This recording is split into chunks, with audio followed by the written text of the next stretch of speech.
Gracias, Vale, ¿cómo estás? Muy buen día, buen inicio de semana. ¿Qué tal, Omar? ¿Cómo estás? Un saludo a ti y a las personas que nos ven y nos escuchan en todo el país. Deudas y dolor, sobre todo deudas y la situación compleja que están pasando muchas personas. Salió ya el reporte de pobreza, ¿no? que nos brinda el Instituto Nacional de Estadística e Informática, el INEI, que se publica normalmente en abril de cada año, que evalúa un poco cuál es la situación, cuántos pobres hay en el Perú de un año anterior, es decir, este 2022 se conoció los resultados del 2021.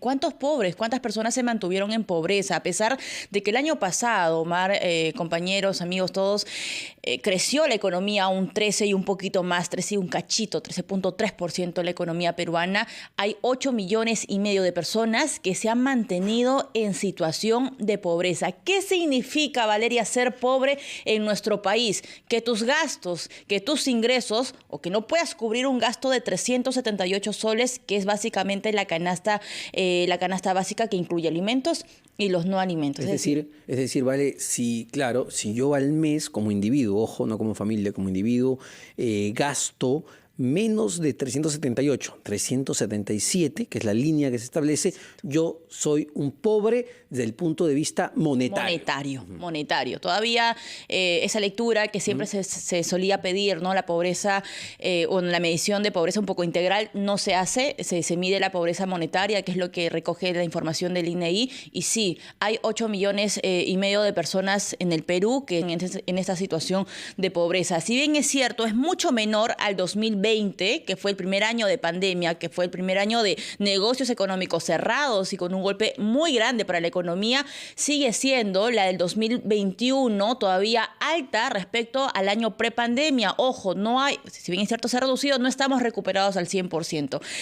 Regiones donde se concentra, digamos, la mayor cantidad de personas pobres, sobre todo en la sierra de nuestro país. En 7 regiones, Omar, porque la pobreza ahora está en 25.9%, el del 2020 fue 30 punto y algo, 30.1 me parece, sí, 30.1%.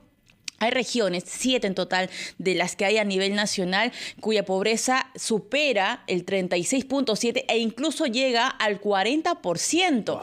Esas regiones, justamente, Puno, Ayacucho, Cajamarca, Huancavelica, Huánuco, Loreto y Pasco, si hay personas de repente que nos están escuchando en esas regiones, tienen que saber justamente que la situación en nivel de pobreza, que el dinero no le alcanza para comprar lo más básico para la mesa de su casa, para los servicios, están justamente en esas zonas. ¿El contexto cuál es? Bueno, es un trabajo precarizado, sabemos que todavía la informalidad es muy alta, si bien es cierto hay una recuperación, entre comillas, de gente trabajando, es gente que trabaja en situaciones precarias, ¿no? Porque muchos podrán decir, uy, no, mira qué pincha globos, qué tumba la fiesta estos dos que están hablando, ¿por qué no dicen que la pobreza se redujo el año pasado, ¿no? De 30.1 a 25.9, no, lo que pasa es que tenemos que analizar lo que nos dejó la pandemia. Exacto. En sí, lo que nos dejó es una mayor cantidad de pobres, porque efectivamente durante la pandemia, Vale, más de 7 millones de personas se quedaron sin trabajo, no tenían ingresos, evidentemente iban a pasar a la pobreza.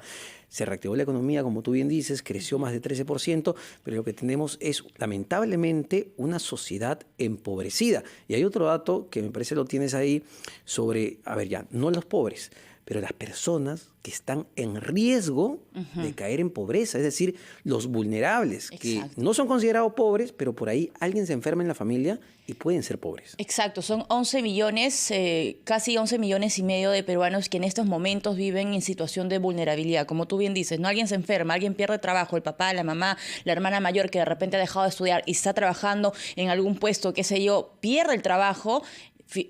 Lo que va a ocurrir es que esa familia no se pueda sostener e inmediatamente cuando se mida lo de este año, el nivel de pobreza de este 2022 y lo conozcamos en el 2023, estas personas estén en esta lista, digamos, lamentable de esta situación. ¿Dónde está justamente o dónde se concentra esta mayor cantidad de personas en situación de vulnerabilidad? En la selva peruana de nuestro país, en la selva peruana, y justamente tiene un perfil, tiene una característica, son personas que solamente han acabado o han llegado al nivel nivel secundaria, son personas que están trabajando la mayor cantidad justamente en puestos informales. Precarios, ¿no? Claro, trabajo precario. Exactamente. Tienen plata, pero la pueden perder en cualquier momento. Ajá, le pueden decir que contratado ahorita hasta quincena de junio y no te pagamos ni CTS, ni vacaciones, ni tienes un seguro, así que vas a tener que buscar otro trabajo informal, incluso en las calles. Ya has dicho algo importantísimo que tiene que ver directamente con la pobreza, ¿no?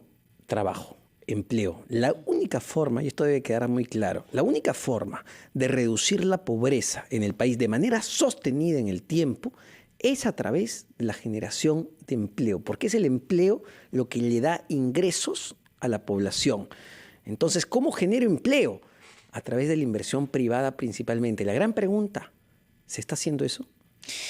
Complicado, y creo que la respuesta ya salta a la vista de muchas personas. Hemos visto al presidente Castillo, con un discurso incoherente y más allá de llamar, más allá del discurso, ¿no? Decir, inviertan en el Perú es un buen país, digamos, para poder invertir y qué sé yo, en la minería y no sé qué más. Lo que vemos en las acciones es que hace todo lo contrario a esto.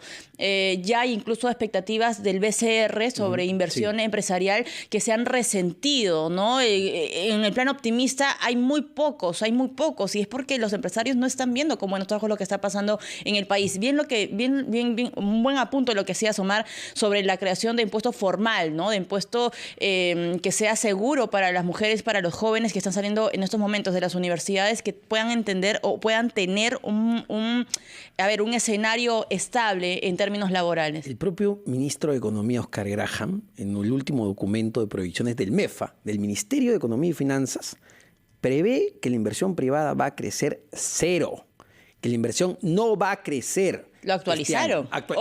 El más calientito, el último dato, la inversión privada no crecerá en el 2022. La pregunta es, al gobierno en general, ¿así vamos a generar empleo? ¿Así vamos a sacar a la gente de la pobreza?